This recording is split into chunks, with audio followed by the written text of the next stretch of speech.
O que é preconceito? Segundo o dicionário, é qualquer opinião ou sentimento concebido sem exame crítico, sentimento hostil, assumido sem consequência da generalização apressada de uma experiência pessoal ou imposta pelo meio, intolerância. Outra fonte descreve o preconceito como reflexão ou exame crítico, podendo ser preceitos sociais, nacionais ou por orientação sexual, identidade de gênero, etnia, raça ou maneira de falar, sendo um pré-julgamento baseado em estereótipos ou generalização equivocada a respeito de determinado grupo, podendo em casos se enquadrar como discriminação.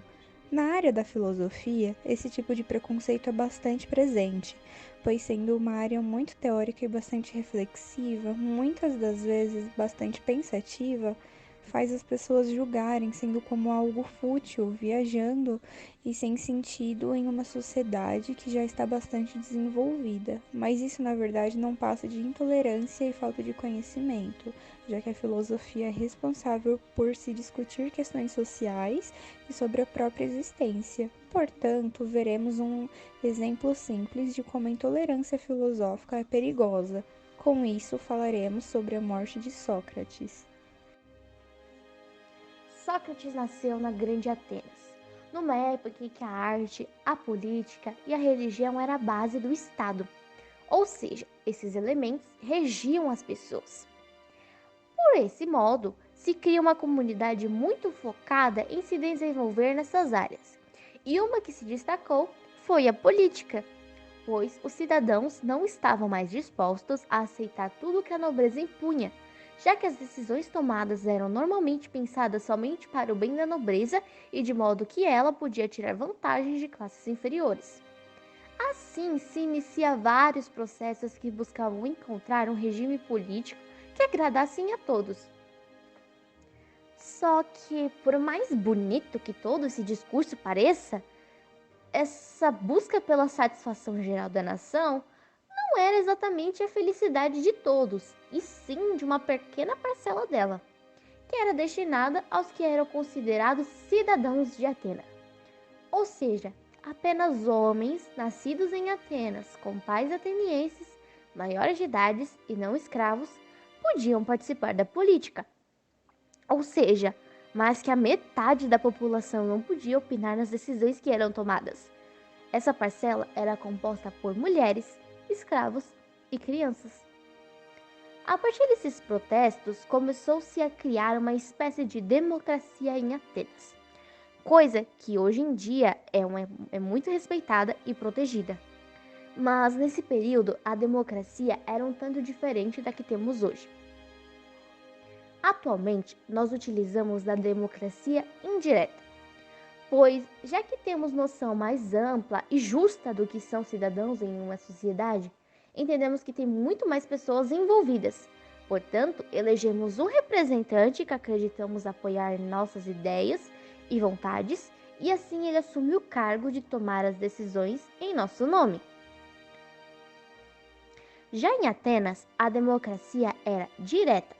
Cada um que podia participar na política respondia por si, pois não havia necessidade de representação, pois os considerados não cidadãos não tinham direito a nada, portanto, não tinham que se preocupar com as leis tomadas. Por conta disso, as decisões eram mais pensadas e mais justas, pois, caso a pessoa que sugerisse uma lei e, porventura, não desse certo, essa pessoa era punida e não poderia mais participar dos conselhos, criando-se também a necessidade das pessoas aprenderem melhor sobre argumentação e oratória. Fazendo assim, surgiram os famosos sofistas. Eles eram responsáveis por ensinar os homens da época a filosofia, técnicas de argumentação e falar bem. Mas somente filhos de pais muito ricos podiam ter acesso a essas aulas, pois eram muito caras e muito prestigiadas. Só que um dia, um aluno virou para o seu instrutor e perguntou quem era a pessoa mais sábia, a pessoa mais inteligente de todas Atenas. Esse instrutor respondeu que era Sócrates. Esse aluno falou a Sócrates sobre a resposta e ele ficou bastante pensativo, pois Sócrates não havia estudado. Ele era filho de um carpinteiro e uma parteira. Ele foi apenas um grande guerreiro na sua juventude e tentou imitar o trabalho do seu pai. Uma de suas grandes falas até hoje era: só sei que nada sei. Então, como um homem desses poderia ser o mais sábio? E ele foi pesquisar, juntou suas economias e pagou uma aula. Ele assistiu e viu que as coisas ensinadas ali eram muito mecânicas. E quando ele fazia perguntas, o professor não sabia responder. Sócrates novamente não ficou satisfeito e pediu a seu pai dinheiro para outra aula. Ele deu dinheiro e seu filho foi a mais uma aula. Novamente, o professor apenas repetia as mesmas coisas, exatas ao primeiro professor. Então, ele começou a fazer perguntas e a todos os professores que ele podia, sempre fazendo-lhes pensarem além do que lhe era dito. Sócrates nunca ficava satisfeito apenas com pouco de informação. Ele sempre pensava além e fazia com que as outras pessoas também pensassem a mais, sempre indo muito mais do que apenas era lhe dito, muito mais do que apenas estava escrito, muito mais do que era apenas colocado dentro de uma pequena caixa. Por causa disso, muitas pessoas começaram a ver Sócrates como uma ameaça. Então, Maleto e Anitos o acusaram de não reconhecer os deuses do Estado e de introduzir novas divindades e de corromper os jovens, uma acusação gravíssima. Assim, ele foi julgado de introduzir novas divindades e de corromper os jovens e de não seguir as ordens ideias que eram consideradas corretas, e foi sentenciado à morte. Então, sem questionar ou tentar fugir, Sócrates toma o veneno e morre. Desse modo, entendemos que qualquer forma de conhecimento é poder, ainda mais se questionamos as ações, decisões, atitudes e o caráter das pessoas.